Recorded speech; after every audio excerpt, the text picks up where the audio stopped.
सर्व भारतीयांना हार्दिक शुभेच्छा।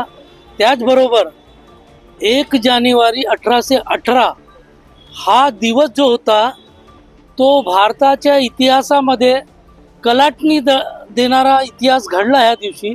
म्हणजे आजचे 207 वर्षापूर्वी 1 जानेवारी 1818ला अस्पृश्य निवारणासाठी म्हणजे पेशवाई संपवण्यासाठी, ज्या पेशवाईमध्ये माणुसकी नष्ट झाली होती आणि माणुसकीचा सत्यानाश करून ठेवला होता या पेशव्यांनी, यांचा पराभव 500 शूर महार सैनिकांनी 28,000 पेशव्यांना कापून टाकलं। आणि अशा पराक्रमाची या भारतीय इतिहासात नोंद झाली की जो कलाटणी देणारा ठरला आणि पेशवाई संपुष्टास आली आणि मानवतावाद उदयास आला। आणि त्याच कारणाने आज सुद्धा भारतीय लोकशाही या राज्यात आहे, परंतु पेशवाईचे जे चटके होते, पेशवाईचे जे डाग होते ते अजूनपर्यंत पुसले गेलेले नाहीत।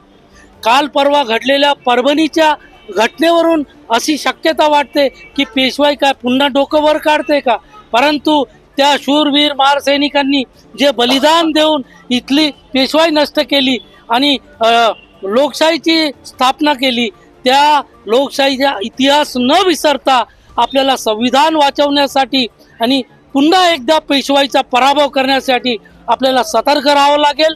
आणि 1 जानेवारी 1818 शौर्य दिनाच्या सर्व भारतीयांना मी हार्दिक शुभेच्छा देतो। आणि ते आठवण न विसरता तुम्ही आजही या मानवतेच्या दृष्टिकोनातून मानवतेच्या आणि लोकशाही संविधानाची रक्षा करण्यासाठी आपण सज्ज राहावं, सतर्क राहावं। जय भीम, जय भारत।